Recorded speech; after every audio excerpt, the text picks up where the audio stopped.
to our April 13th RDA meeting. We're happy to have you here while we continue to hold our meeting remotely due to the declarations of emergency related to the pandemic and the earthquake. Even though there isn't a location to attend meetings in person, this is still considered an open and public meeting. Please keep joining us remotely until the day it's safe to gather again. We also welcome members of the public who may be watching our usual video feeds on the Council's agenda page on YouTube, SOC TV, or Facebook Live. We're glad to have you here with us and hope that you're staying safe. I expect there will be some general public comment today regarding the Utah Theater. To clarify for the public, there are no Utah Theater related items on today's RDA board agenda.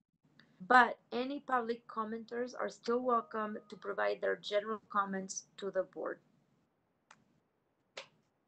Additionally, the board will not be discussing the voter initiative submitted to the city on March 17, 2021, seeking the Utah and Capitol Theaters be designated local historic landmarks. The city attorney's office concluded that the proposed law is legally referable, which is the first step in the process. Utah law gives the people the power to initiate a law, and the next step for the proposers is to collect signatures by April 15th. We're going to start with our agenda, section A, comments.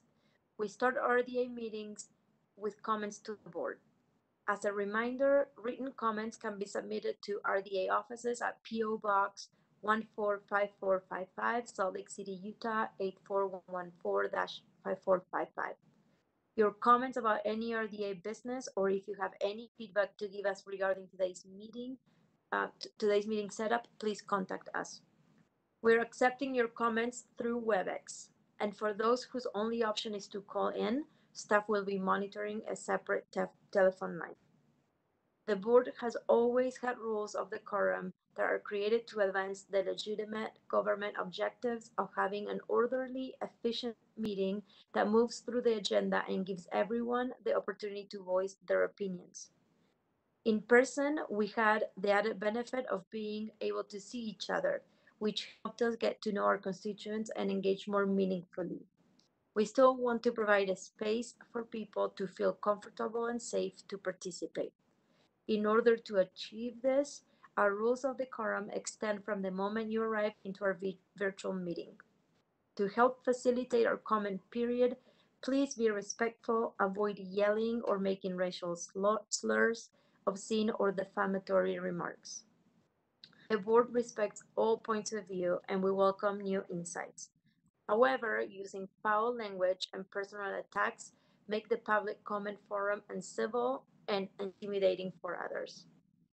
This meeting is also being broadcast on television and internet, and so we will more strictly enforce the use of profanity. This will be considered your advance warning against the use of profanity. If someone uses profanity, we will mute your microphone and you will forfeit your opportunity to address the board tonight. If you feel you need to use profanity to express your point, you're welcome to email board members or call our comment line at 801-535-7654. In addition, just as we would ask for your name in our in-person meetings, we have requested your name during the registration process. To limit disruption, your name cannot include a message or violate our rules of decorum. If your registered name doesn't meet this requirement, then our staff will use the chat feature to gather that information from you. Robert Nutzman from our staff is helping to moderate the meeting and will be messaging with the attendees to coordinate. Please monitor the chat screen for information and/or feel free to message our staff with any questions. Isaac Canedo will be calling the names of those who wish to comment and unmuting lines. When Isaac unmutes your line and lets you know it's your turn, please state your first and last name just as you would in our in-person meetings. Indicate the topic you're speaking on and the 2-minute timer will begin. At the 2-minute mark, we will announce time and your microphone will be muted. We will now open our general comment period. Isaac, please start with our first comment.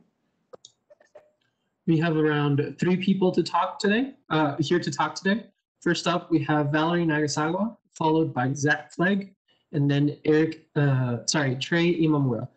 Valerie, you are unmuted. All right, I'm making the presentation on Japantown. Is it my turn to start? Not yet. Okay. But you're welcome to make a comment if you'd like. Oh, I don't have a separate comment to make. I don't have a separate comment to make, so I'm sorry about that. Thank you. That's fine. Following Valerie, we have Zach Flegg. Zach, you are unmuted. All right, can you guys hear me? Yes, we can hear you. Perfect. Yeah, my name is Zach Clegg. I'm calling to give some words on the Utah Theater. I've been a lifelong resident of Salt Lake City. I currently live in the Marmalade District, but I just kind of wanted to summarize some of my thoughts in regards to the efforts pertaining to this. I currently work for a preservation firm here in the city and have a deep love for historic preservation and some of the historic fabrics that influence our daily lives on multiple levels. I'm pretty distraught. It seems like every year, the longer I live here, it seems like a lot of our historic fabric is quickly being erased, and a lot of that correlates, I feel like, to our cultural vibrancy, our historic legacy, our historic kind of story of Salt Lake. And, you know, a lot of this, it seems like most of the culprits or the people or the buildings that are subject to this have been, you know, parts of, it's, you know, ironic that Japantown, some of the stuff on there is on the agenda today, but the erasing of the fabric of our Greek and Japantowns, the recent demolition of one of the oldest LGBTQ bars in the country with Radio City Lounge. I was born in Sugar House, which is completely unrecognizable to what I remember it as being a very walkable, human scale place with lots of diversity, and something that's not really there anymore. The future demolition of, you know, the Ken Sanders block, the Tabernacle block, a lot of these places that are utilized on a day-to-day basis by many walks of life that have a lot of memory in the public discourse. So, you know, that's kind of focusing on some of the smaller things, but then also some of our large-scale architectural gems, a structure, Time. you know, by time. Okay. Following Zach, Trey Imamura is not speaking tonight. We have Eric Hutchings. Eric, you are unmuted. Hello, you guys. I wasn't sure how to log in. I was going to join with the video so that you knew that I was paying close attention and truly engaged. I work in Mayor Wilson's office. I used to serve in the Utah legislature, and I'm now working with Mayor Wilson on special projects. And I'm here today just to get updated and learn a little bit more about what's going on, and then update the mayor and the mayor's chief of staff, Carrie Nakamura. So it's nice to see you guys. Nice to have a chance to hear what you're working on, and I just appreciate you letting me join in today. Thanks.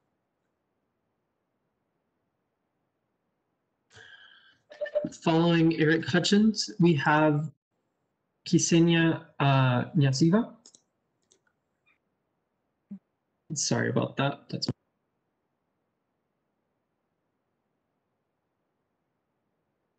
Ksenia, you are unmuted. Hi, yes, my name is Ksenia Knazova. I am the executive director of the Nomad Alliance, a nonprofit serving the unsheltered.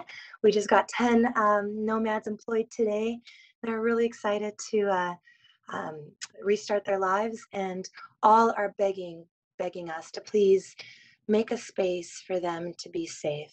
We're working on a tiny house community. We've been hi, Amy.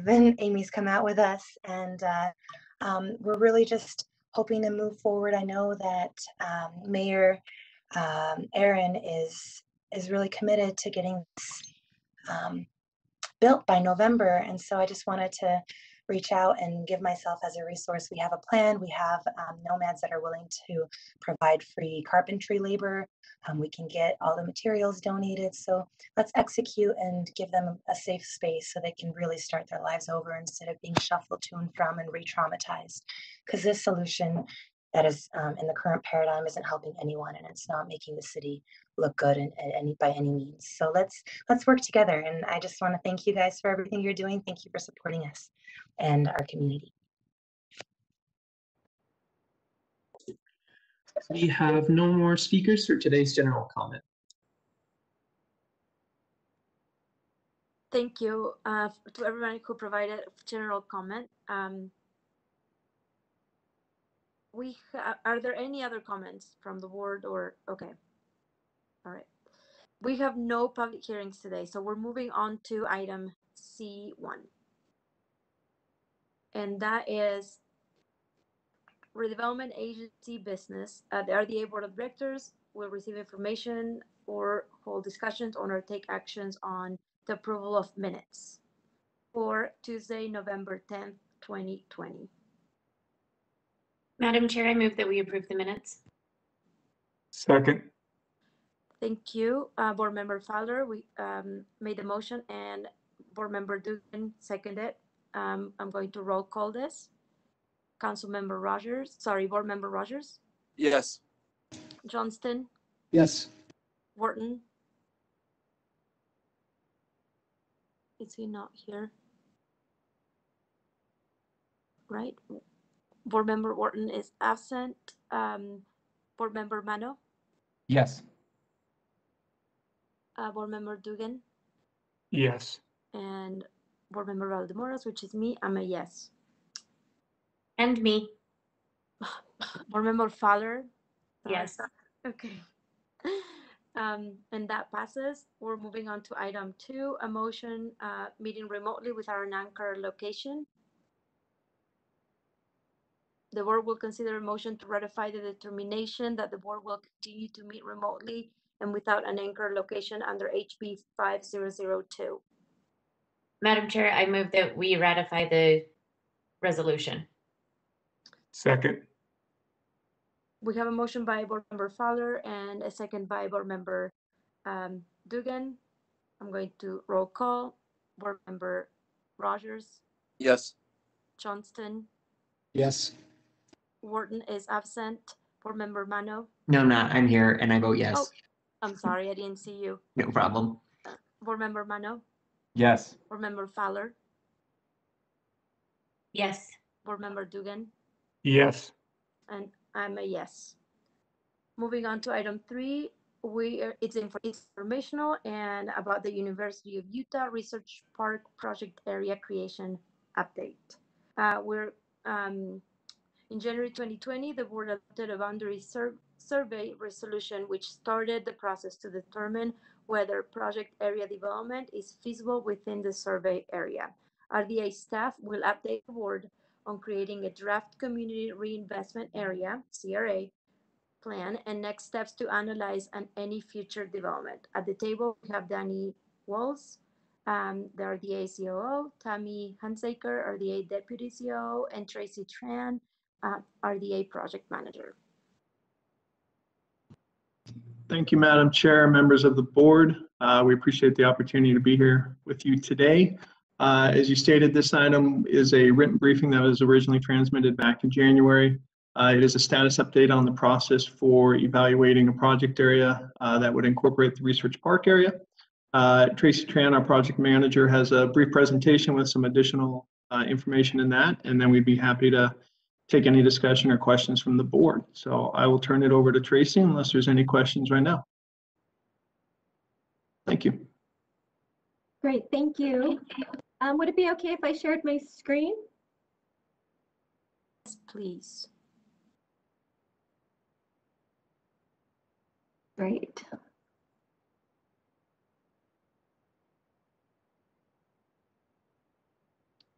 Can you see the presentation? Yes. Great, thank you. As Annie stated, I'm just going to give a quick update on where we are at with the University of Utah Research Park CRA analysis.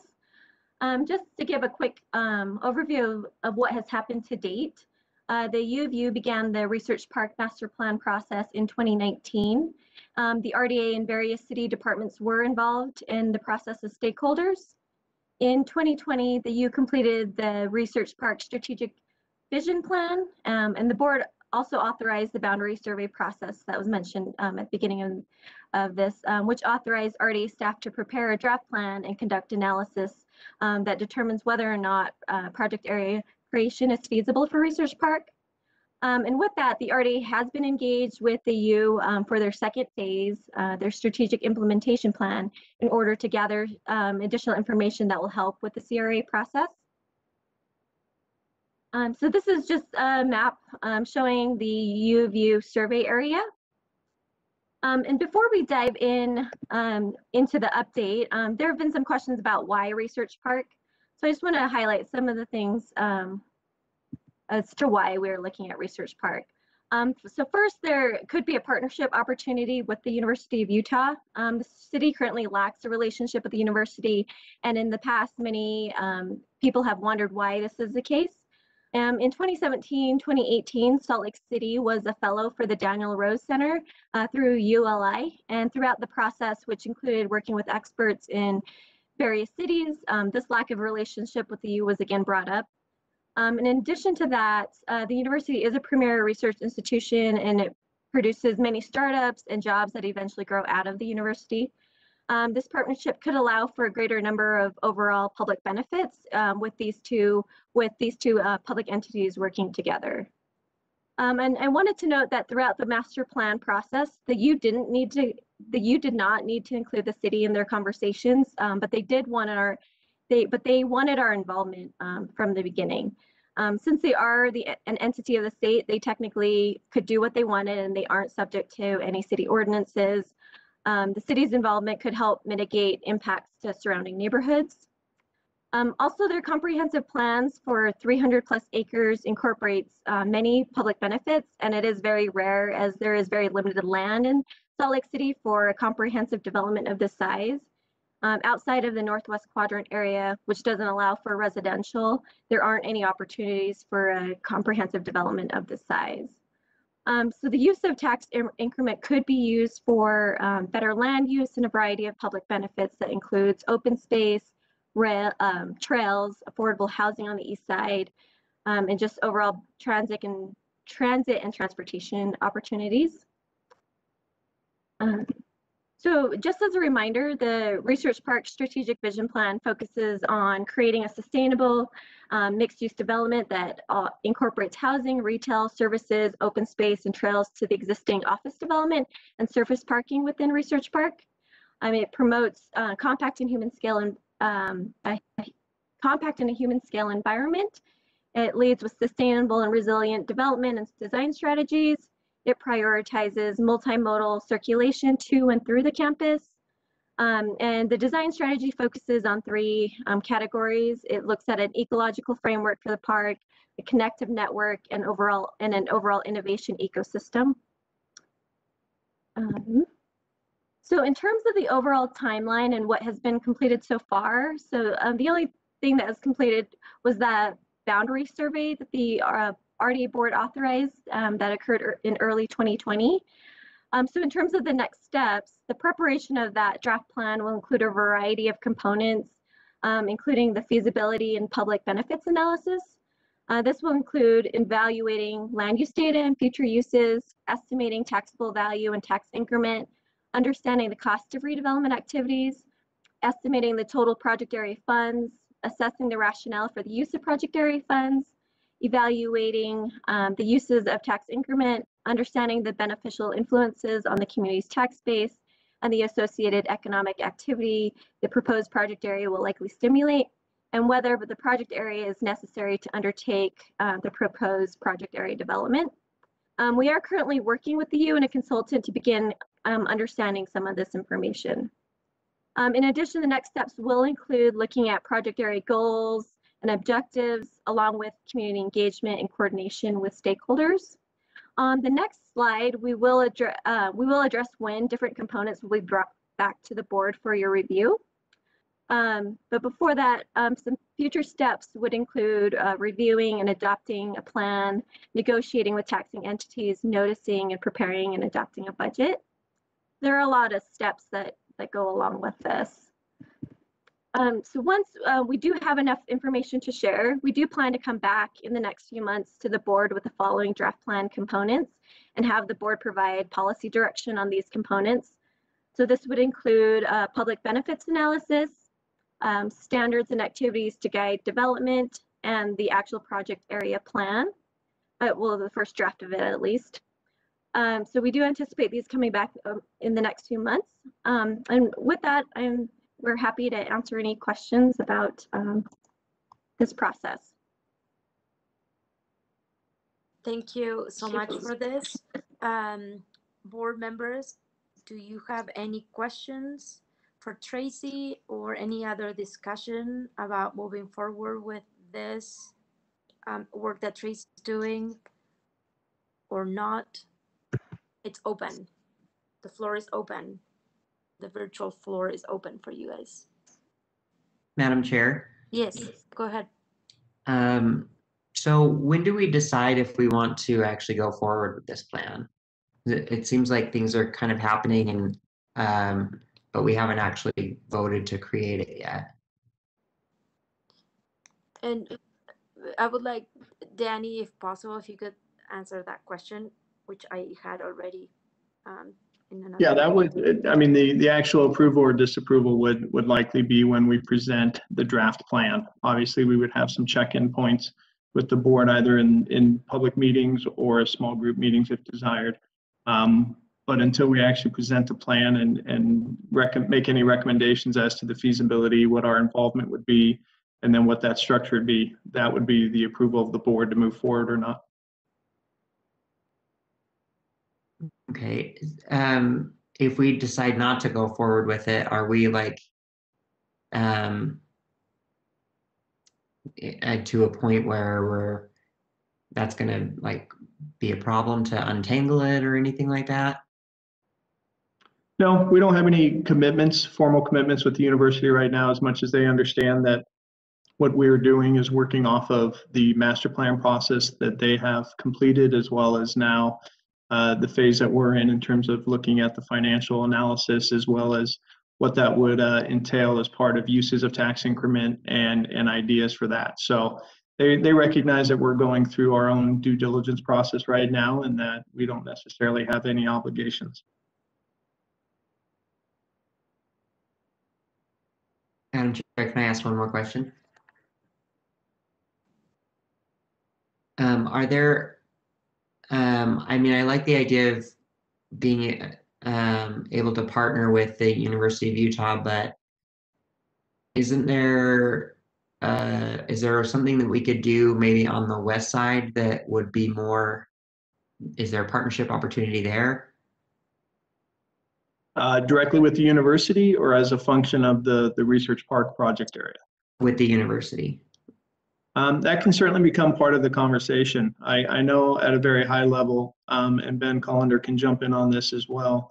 Those conversations are happening with the university just in general right now, as far as identifying opportunities, either for apprenticeships or job programs, or pulling some of those advantages more to the residents of Salt Lake City, and specifically on the west side. So if you'd like, we can have Ben jump in to see if he's got any details on that additionally, or we can certainly make that a point of the conversation with the university as we move forward, if that's direction from the board. I can chime in on that quickly, Danny, and just say in our involvement and our collaboration with the University of Utah, and especially with the Tech Lake City initiative that we're exploring as well, all of our conversations have been centered around not just the physical locations of the building, but where our residents are and how the economic opportunity and these sorts of considerations benefit all of our residents, including the residents on the west side, even if this investment is taking place up at Research Park. Right, but I mean, we can say that about everything, right? I mean, everything that we do kind of adds to that the RDA does adds to the economic prosperity and future prosperity of the city, and that benefits all of us. But I just worry about like where there is an area that has access to a lot of resources. Like, I mean, I understand that maximizing that, and there's an argument for doing that as well. But I also feel like the RDA tool is something that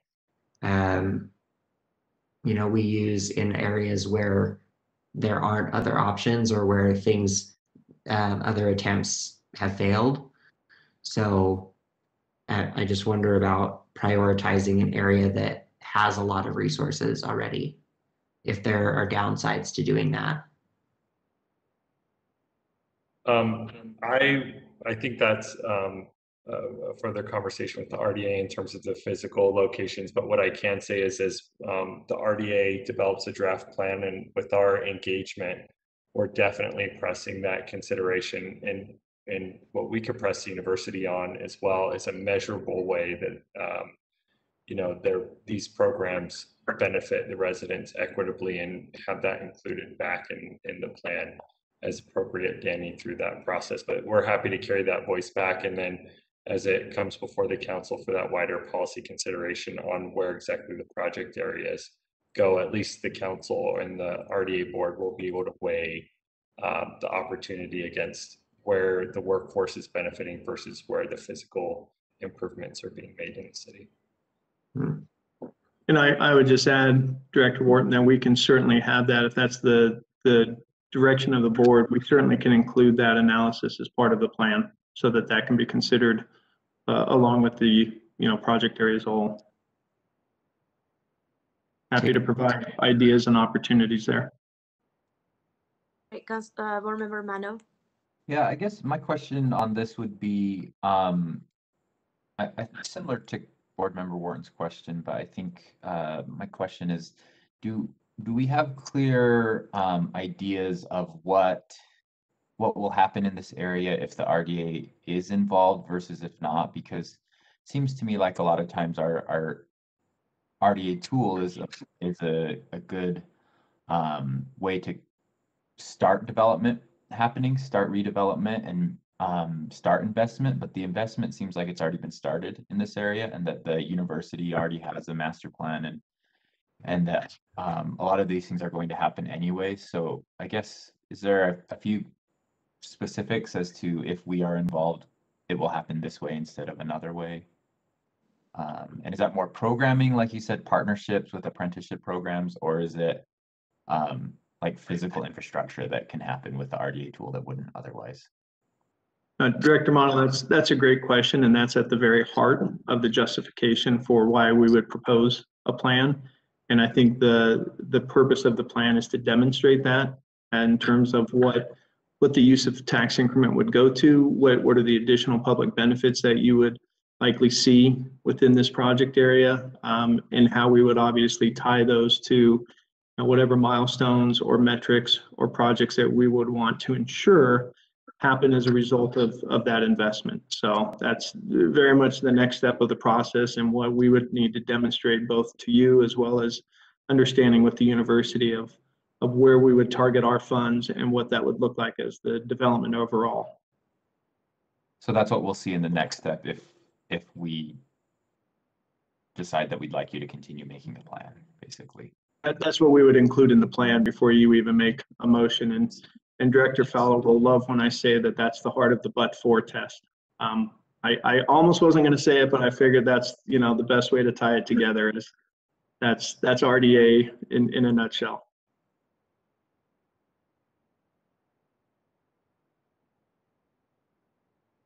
Board Member Johnston. Thanks, Madam Chair. I want to express appreciation to Danny and his team and the RDA staff for meeting with me this week. It was helpful to understand some dynamics in the RDA and the budget and the areas. I did talked to them extensively about other project areas that are not directly tied to this, but I think there's clearly a sentiment right now about we need to understand why this area versus other areas of the city that need a lot of help right now. So I reiterate that. In our discussions, we were talking about implementation of other areas. North Temple, which is already in place, the 9 line, which just got approved, and then State Street, which is in process. And my request to them, and they offered this as well, was we need very specific implementation strategies for those 3 areas. Knowing the barriers we're facing, and those are fairly unique to each other, perhaps, or versus other areas of the city, and the assurance that while we do need to approach other areas of the city for various reasons, including Research Park, most likely, got to have assurances about implementation of those other areas. Otherwise, they're going to keep falling behind. So for board members to know that I would expect implementation plans and very specific concrete ones that are measurable fairly soon. I don't know timeframes, Danny. I'm not going to hold you to anything right now. But fairly soon to help talk through this equity and balance in our resources and how we're allocating to the project areas to ensure that we don't have some areas that just take off because of the natural consequences and environmental factors, which are legitimate, and some areas which we know have barriers and we aren't ready or able to address those barriers as soon as possible. So I want to make sure that's sort of publicly stated so that we can look forward to those and have those as part of the conversation going forward. Thank you, Director Johnson. I appreciate that, and we certainly will continue to move that forward and bring that to the board. I totally agree with Andrew. I think one of my concerns, and I think it goes back to board member Wharton, is the amount of staff that takes to take on even the initial steps to do Research Park creation or CRA. So Danny, I know obviously Tracy's working on it, and then she's presented the next steps just to decide if the RDA may participate. But it seemed like it's a lot of work. Do we have more staff also involved in this project initial portion? If you were to ask Tracy, she would probably say yes, please. But yeah, we do. As we ramp up the efforts in our analysis, we will likely either bring in more staff, and parts of that we may also, involve consultants just to kind of help with some of the analysis of the numbers. We've done a lot of that already, and we will continue to do that. But it's not anything that's necessarily outside of our current bandwidth and capacity. And that's where I think, oh man, you might need you might be doing a lot of work that we may not agree, when you come back with a second presentation, that we might not agree that we should, we might not see all of the benefits that would merit, creating this area. And then we lost all of that time and all of that staff resources to focus on other areas that we have currently existing or about to exist. So that's my concern with this project. Any other comments? Any other questions?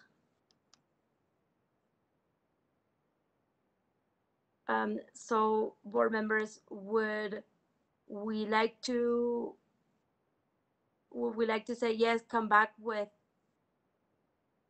the study at a second presentation, but with all of the stuff that board member Wharton, Mano, and Johnston have asked Danny to work on as well, in terms of equity and amount of staff time and amount of attention that we're going to pay to the West Side CRAs? Is that? And then at the second, so the next time we meet, we'll decide, yes, great, we think it works, or this is not what we were hoping for. And is that something that you're okay, Chris? Okay, Dan, Amy said yes. Andrew? Darren, I don't see you. Yeah, and then I don't see James. Let me see. Here, yes, I think that's great. Okay, all right. So we will do that then, Danny. Sounds good. We will keep working and bring the pieces back to you. Great. Thank you. Thank you. Thank you, Tracy. Thank you, Tammy. Moving forward with item number 4, which is also informational, Japantown Design Strategy Review.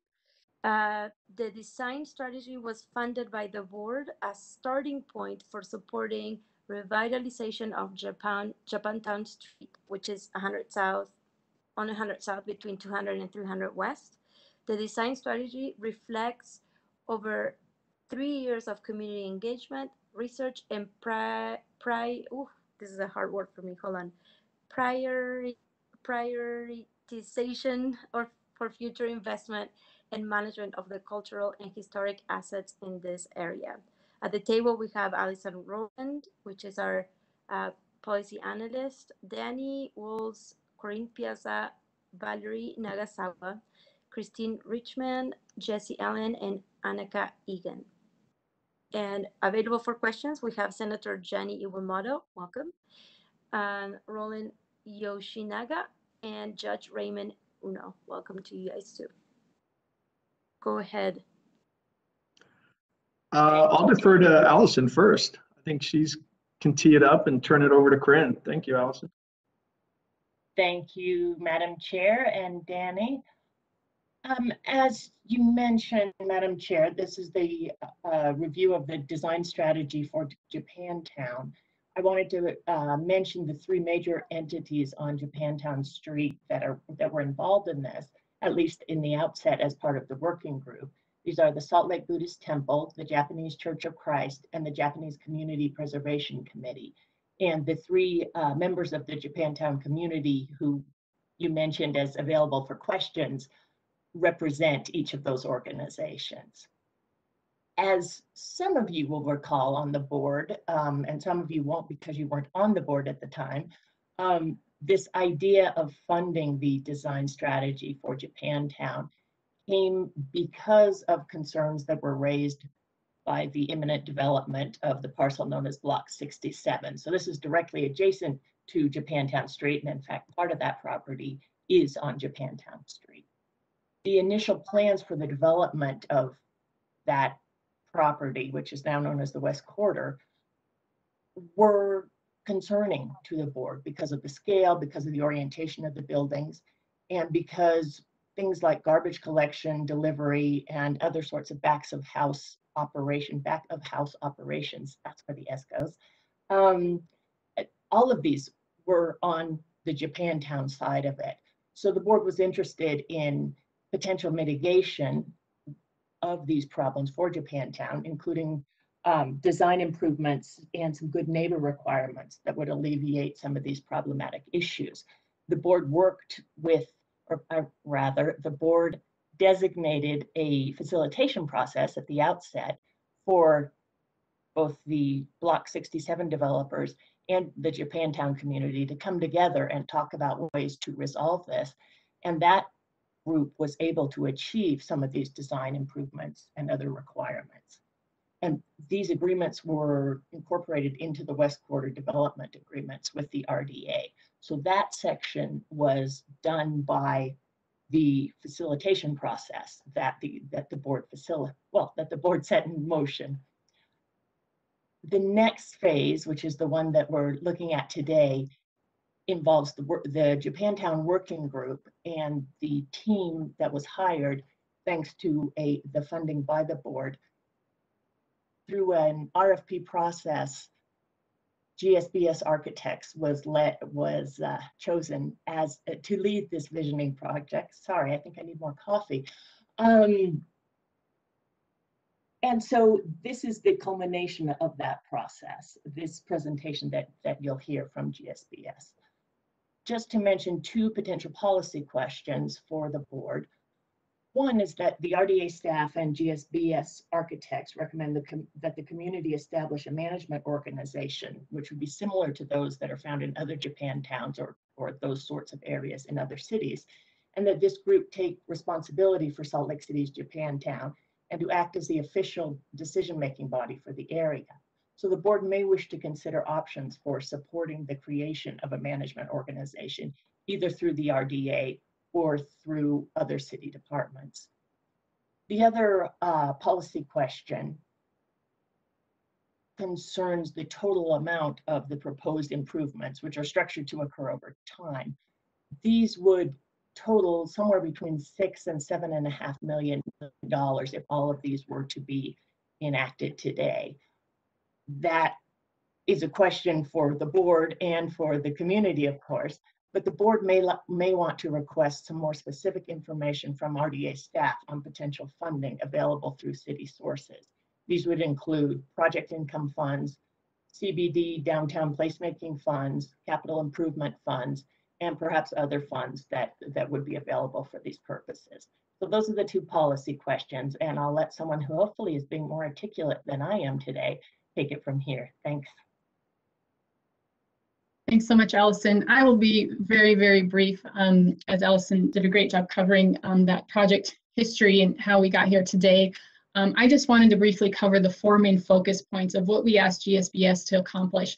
So one, we wanted, also these objectives were based on the board and the community's goals. So we, number one, asked for a community-led engagement process. Two, we asked GSBS to do extensive due diligence so that they could make sure that the vision balanced the community's ideas with the vision actually being technically attainable and based on the requirements of city code, fire restrictions, and things of that nature so that the vision could be implemented. Three, we asked for, as Allison mentioned, implementation and maintenance costs. And although these are high level and subject to change, we wanted a starting point to get an idea of what those costs would be for these improvements. And four, we asked for a best practices report so that GSBS could look at the management and funding structure of other successful Japantowns so that we could learn from their best practices for our Japantown here in Salt Lake City. And finally, as you know, the original thriving Japantown was largely dismantled by the construction of the Salt Palace in the 60s. And the community has long since been working toward preserving what's left, but also restoring some of what was lost.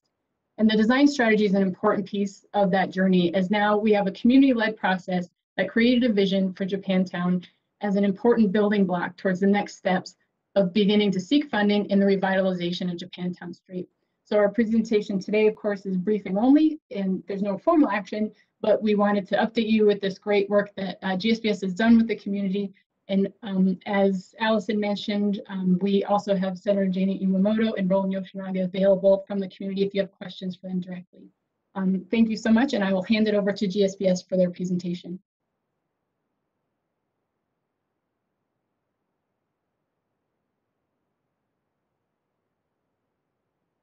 All right, can you guys hear me now? Yes. Yes, okay, sorry about that. All right, Christine is sharing the screen. All right, we're ready to go. Thank you, Corinne. Thank you, Allison. Good afternoon. My name is Valerie Nagasawa. I'm with GSBS Architects, and I'm speaking on behalf of my team today. We have a brief 10-minute summary of the process that we began in January 2020. We'd like to thank the RDA Board for funding and supporting this process. It's been a distinct pleasure of the GSBS team to work with the Japantown community and with Corinne Piazza on this important project. We hope you've all had a chance to review the draft document that captures the process and outcomes in detail. Today, we're going to briefly summarize, focusing on the community engagement process, the Japantown community's ideas, initial ideas, the vision and design guideposts for the project, the design concepts that evolved, and best practices for management of Japantown going forward. The focus of this process was community engagement. The strategy included 4 groups, beginning with a core group of Japantown leadership who represent the Japanese Community Preservation Committee, the Japanese Church of Christ, and the Salt Lake Buddhist Temple. This group is led by Judge Raymond Uno, Senator Janie Iwamoto, and Mr. Roland Yoshinaga. They selected a larger subcommittee representing the Japanese American community to provide expanded insight and act as ambassadors for the process. The Japantown Leadership and Subcommittee volunteered their time to participate in a series of meetings with the GSBS team to develop the project vision and guiding principles and the resulting design concepts. That was no small commitment on their part, totaling over 60 hours of meeting time. So this group helped us generate interest and participation in the community engagement events, and they guided the design ideas. Together, we engaged the broader community in 3 Saturday events, the first being in person and the second and third being virtual. We also reached out to the area stakeholders, including all of the neighbors on Japantown Street, in one-on-one meetings to understand their needs and their use of the street. So the first community event focused on sharing memories of Japantown, defining what was important, vibrant, and successful about it, and working toward a vision and design guideposts to steer this process and all future efforts. The word cloud that you see here illustrates the prevalent themes that arose that day. The Japantown Subcommittee dedicated great thought and deliberation to developing the vision from these themes and decided upon the statement, Okaga Sama Day, meaning, I am who I am because of you, and defining Japantown as a place of remembrance and respect, a place that thrives over time, and a place of inclusion. This is a vision that honors the past while focusing on the future. The design guideposts are a series of ideas that begin to flesh out the vision and give rise to a design concept. They are a place of generations, a place of gathering, a place of vibrancy, a place of senses, and a place of intrinsic beauty. The community brought requests and ideas to the project that grew out of the 2018 facilitation process, and you can see those listed here. The GSBS team researched existing conditions to understand the uses in place on the street and discuss requirements and ideas with the city's technical departments, including planning and zoning, public utilities, transportation, fire, and also arts and sustainability. The focus of the design strategy is the public realm, and that includes the sidewalks, the park strips, and the street, and changing the balance of use to give more space to people-focused activities and less to traffic, which is relatively light on this section of 100 South. This image shows the 3 concepts that emerged, all looking at ways to calm traffic, to widen the sidewalks, create a tree alley, make space for placemaking and streetscape elements, and better connect the north and south sides of the street. What we learned is that there's a very, very delicate balance between designing an engaging day-to-day streetscape and maintaining the flexibility needed to hold the community's large festivals. The Obon Festival, the Nihon Matsuri, and the Aki Matsuri, which are all critical parts of celebrating and sharing religious and cultural traditions, both within the Japanese American community, but also, and very importantly, with the larger public. So between the space needed for the festival activities themselves and for vehicle access, parking, and particularly for fire truck access during the festivals, there were a lot of clear areas required. Because documentation of the festival setups was limited, we created SketchUp models to help the community understand how design changes on the street would work with the festivals. The preferred option is one that we call the bow tie, which creates 2 gathering areas in the public realm, one in front of each of the 2 churches, that are connected by a raised mid-block crossing, and they're defined at the east and west ends by narrowed entries to the street. So this image shows how the various clearances work within the preferred option. You can see the fire truck access lane and then clear lanes for vendor vehicles and for cooking.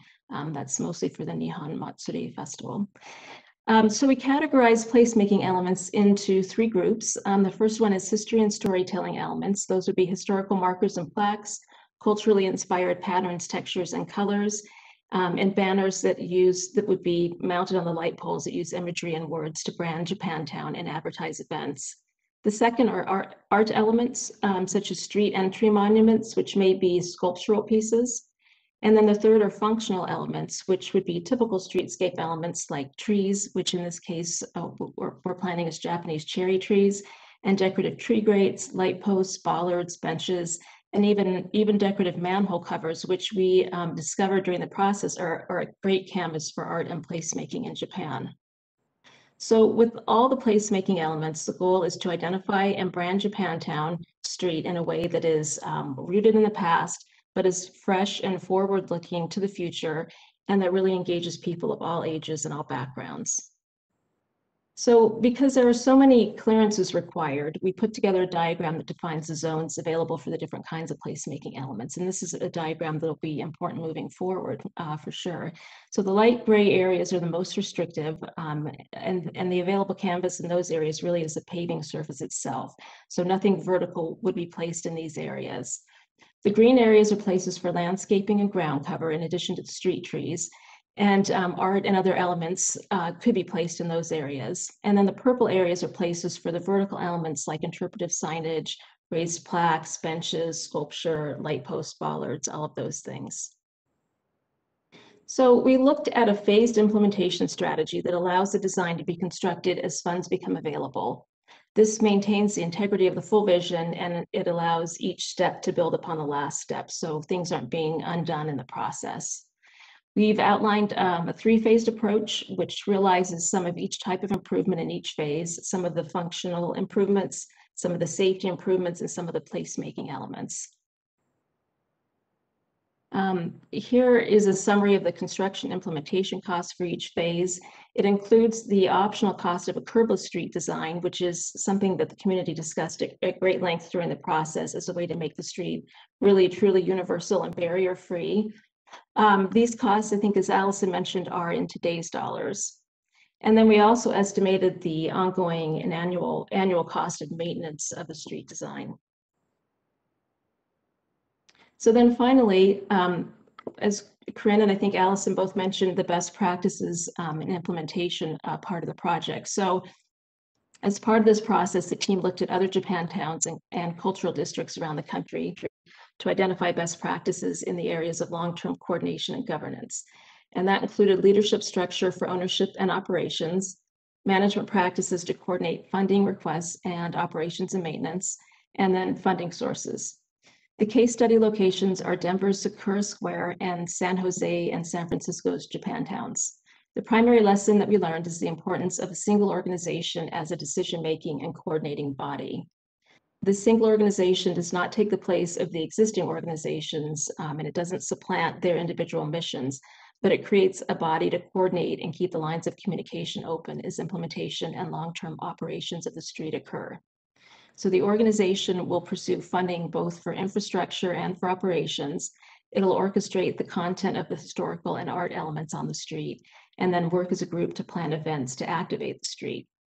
Potential funding sources include city funding allocations, whether from the RDA as part of the project area, from the city's transportation or engineering funds, or from public utilities, state and county grants and funding allocations, federal grants, special or business improvement district funds, and then private donations and grants. Each of these funding sources have unique application and reporting requirements, and this new single decision-making organization would then be tasked with learning them and ensuring compliance with them as the community's vision embodied in the design is implemented over time. So that is our 10-minute summary. I thank you for the time, and I think we would like to open it up to any questions that you have at this point.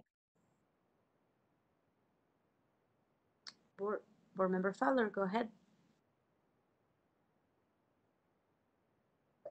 Thank you so much for this presentation. And I actually just texted Danny Walls and said this presentation is going to make me cry. This has been a 2.5-year process. And as the former RDA chair who was involved in the Block 67 and having former council member Charlie, Luke really want and push for this. And I mean, it's truly amazing to see the work that has gone into this and the passion that has gone into this, and to see something that can be so valuable to our community. And I mean, it just like makes my heart happy. All of the heartache that I had in dealing with some of the other elements outside of this, this part of it is worth every moment of it, to see this vision coming to life and to really see what the council wanted to make sure that the community felt and had, and it looks like we're finally getting there. I think for so long, and even to this day, politicians get a bad rap for just placating and saying, yes, we're going to do something, and then never actually putting forth the money and the energy to get it done. And we're well on our way of getting this very, very important project done. And I'm a little emotional. I really am. So thank you for the hard work. I know Corinne has been passionate about this as well and worked incredibly hard. In fact, Janie and I talked on the phone the other day, and she mentioned how amazing Corinne was at working on this project. So I just really thank you. And I can't wait to continue working together on actually seeing the implementation of this beautiful plan. Great. It's great to hear. It's great to hear that. And there is so much importance now and momentum to move ahead. So I'm glad to hear your support. That's awesome. Board Member Mano. Thanks. This is something that's obviously close to my heart, and I'm really excited to see this. Janie, thank you so much for joining us today and being part of the process and advising the committee and the design team on this. I know that you've put a lot of hours into that, and thank you and the other leaders of the Japanese American community for putting that time into it. I'm really excited, and I'm really happy that I was able to skip all those other parts related to Block 67 and this area, and then I was able to focus on this more exciting part. So I'm really honored to be part of this this board right now when we get this exciting piece that is honoring the legacy of Japantown. I think the plan's great, and I would love to see it implemented. I did, Valerie, when you shared this with me in a small group meeting previously, I did have one thought that I'd like to state, and I say this as a member of the Japantown Festival Organizing Committee, and I know that my co-organizing committee members may disagree with me, but I think that a lot of the plan was based on trying to keep the festival operations the same and not change them. And I think there's some room for potentially pushing us to rethink how we plan the festival if that leads to better placemaking on the street. So again, the other board members that serve with me for that organizing committee may disagree with me, but for my sake, I would say I think it's okay to push back on us a little bit and ask us to think how the festival can adapt as the street adapts. I think the festival's been planned as on a blank slate street, and we're not going to have that. We're going to have this incredible place. And so I think our festival can adapt to that as well. So as we move forward with full construction plans, I would say that's something that could be considered, is how not just the street is designed to accommodate the festivals, but the festivals could morph and improve to accommodate the street design. So yeah, thank you. Yep. Thank you. That's a good point. We saw our role here is really understanding what was important to the community and understanding how to make the best situation there for them. But I think you're right. I think there's a lot of thought to be had still, and so great to hear that. Great. I just have a question, not a question, but a comment as well. This is great, and Darren, thank you for bringing that that festival evolution. I think it has so much potential, and I can totally see this huge thing happening in our city. And I think the neighbors stand to benefit from this amazing asset that it's happening here in Japan. So I hope that the board members keep the neighbors involved as well, and push for additional support, whatever your efforts are, because that area is changing, and there's a lot of cool stuff happening. But I think the coolest part will be Japan. And so you guys have a lot to offer, and the other ones better be joining in and supporting your efforts. With that said, I would like to welcome Senator Janie Iwamoto, if you have a few words. Thank you so much for being involved, and I know you're here. So if you would like to address us and give us any comments, please do. The floor is yours. Thank you. I just wanted to say hello to everybody. I wish we were in person, and I can see you. I'm not so tech, so everyone had to help me get in. But I apologize for Judge if he's not in, because I was going to go to his house, but I have to be at a bill signing somewhere, and I didn't have time to get there because his phones aren't working very good. But I did want to thank the RDA. I wanted to thank Corinne. She's been so available, Angel, just everything, and keeping us on task. And GSBS has been wonderful partners to work with. And it's been a journey, you know, this whole process from, and the COVID challenges too. But we are here to celebrate because we've, anything that bad happens to the community right now, well, things that have happened in the past, a lot of it's legislative. So I have to say, you know, our legislature has done some things that have curtailed us, but we're looking anew. And I think even now with all the Asian American Pacific Islander things that are happening in the community, we've gone through a lot. And just with all the, you know, the Japanese American concentration camps. And I just went down to Moab just yesterday with a filmmaker because they're doing the dinosaur park. And in it was a Japanese American isolation camp for the really bad Japanese who stood up for their rights. So it's been a journey for this process, and a lot of things that have happened in the past, but it's great to look forward to. And this is just an awesome, the work that GSBS does has been wonderful. And we looked at the final and we've had a lot of input. I love that we've had, maybe we would have had a different thing if we've been in person, but we've had a lot of, I think there's some on the call, the youth that have been, you know, I'm not young anymore, but the youth have been involved in this process too. And just the availability of all of you. And yeah, I was talking to Councilwoman Amy Fowler the other day, and I felt her, you know, her emotion over it and her passion. And I know Charlie Luke was very involved too. And I know Dan Dugan's reached out to, and all of you have been really wonderful. So we're looking forward to moving ahead, the phase one, the safety portion, and the partnerships too. And I wanted to say too, like people that had worked on it before, like Karen Hale, she had called and we says, okay, we got to, you know, this and this, because we're going to need public partnerships throughout this. And so I just wanted to say thank you, and it's a good step forward. So with that, I'll let it go to somebody else, but thank you very much. So much. Thank you. Madam Chair, can I just say one more thing? Yes, go ahead. I think now, I had never even thought about artwork on manhole covers, but now I'm going to push for it everywhere across the city. Absolutely. Does Roland Yoshinaga would like to say anything? We were able to, oh, good, he's there. Great. I'm there. Yep, I'm here.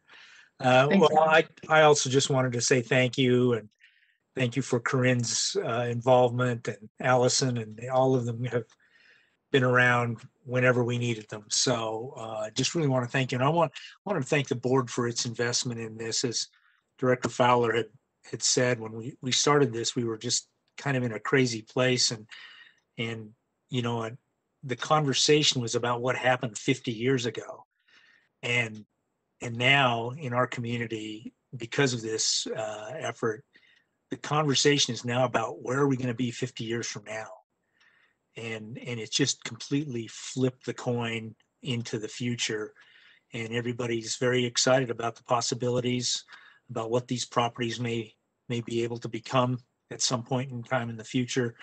And just really trying to align us to this sort of vision and this future. So I just really want to thank the board for its investment in this.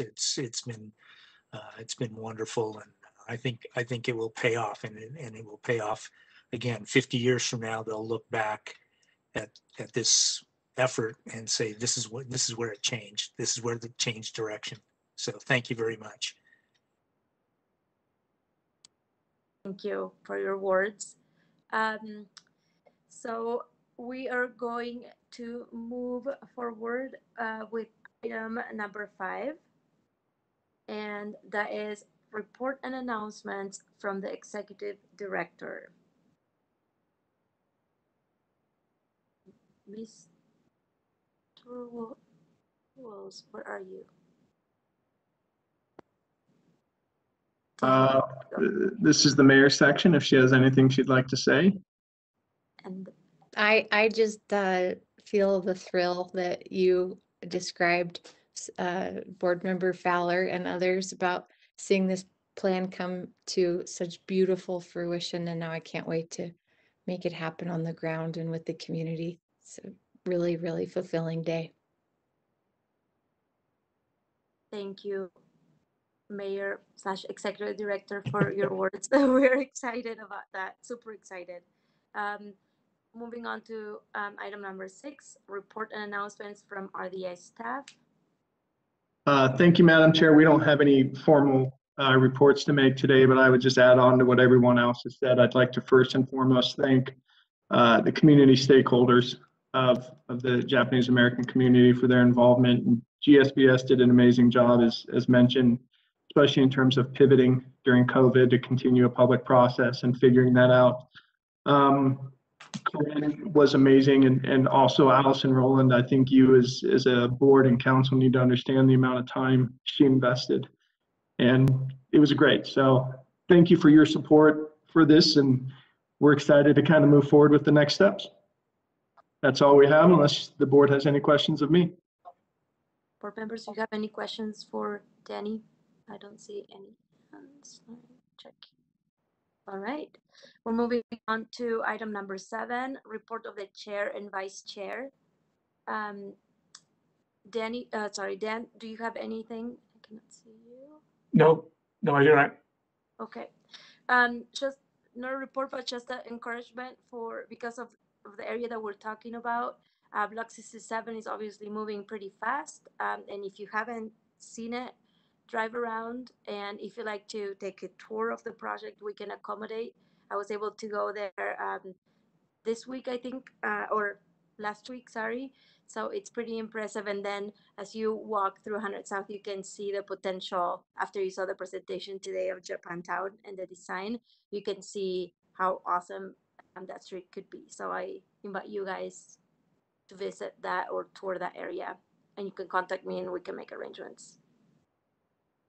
All right, moving on to our agenda on item D, and D1 is a written update of the finalized design and cost estimate of 650 South Main Street track station. The RDA is working with the city's transportation division and the Utah Transit Authority to design and build this track station using funding contributions in part from private property owners who are planning new developments in the area. The RDA has received contribution commitments from 3 developers with projects currently under construction. And available for questions is Ben Lutke and Danny Walls. Floor is yours. Madam Chair, this is a written briefing, so this is just intended to flag it for board members, and then we can follow up if there's any questions for RDA staff. Oh, sorry. Okay. That's okay. I thought we were going to get an update. Anyway, we're moving on to item E. And E1 is, which is consent, and then E1 is set the date, resolution budget for the redevelopment agency of Salt Lake City for fiscal year 2021-22. So the board will set the dates of Tuesday, May 18th, 2021 and Tuesday, June 1st, 2021 at 7 p.m. to accept public comment and consider approving a resolution adopting the final budget for the redevelopment agency of Salt Lake City for fiscal year 2021-22. Madam Chair, yeah, I move we approve the consent agenda. Second.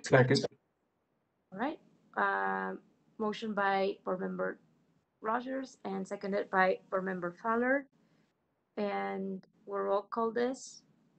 Right, Jen? Okay. Yes. All right. Thanks, Jen. So Board Member Rogers. Yes. Board Member Johnston, Yes. Wharton, Yes. Mano, Yes. Fowler, Yes. Dugan. Yes. I'm a yes. So that passes. We are moving on to item 2, set date for the RDA budget amendment number 1. Actually, Madam Chair, that one was approved with the last motion because the last motion approved the full consent agenda, so both items. So now we just need to move on to the closed session discussion. All right. I apologize for that. I was just following the agenda. Anyway, so we need to go into a closed session and we need a motion for that. Madam Chair, I move that we go into a closed session for purposes of advice of counsel. And I'm sorry, Council or RDA Board Chair, if you could also add pending and reasonably imminent litigation. Oh, so I'd move that we go into a closed session for purposes of advice of counsel and pending or reasonably imminent litigation. Second. Right, we have a motion by Board Member Fowler and a second by Board Member Mano. I'm gonna roll call this. Rogers? Yes. Johnston? Yes. Wharton? You're muted. He's yes. I hope that counts. Fowler? Yes. Mano? Yes. Dugan? Yes. And I'm a yes. So there is a separate WebEx link for the closed session. Since we also have a closed session in our council meeting, please be sure to find the RDA closed session link. Also, as a friendly reminder, since this portion of the meeting is confidential, find a space where you can be alone. And I just wanted to draw board members' attention to that WebEx link. Says RDA closed session and it's for 3:30. Bobby has started that link early, so you should be able to join. So, and let us know if you didn't get that link. We'll get it to you. Thanks. Thanks, everyone. Thank you. Thank you, everyone.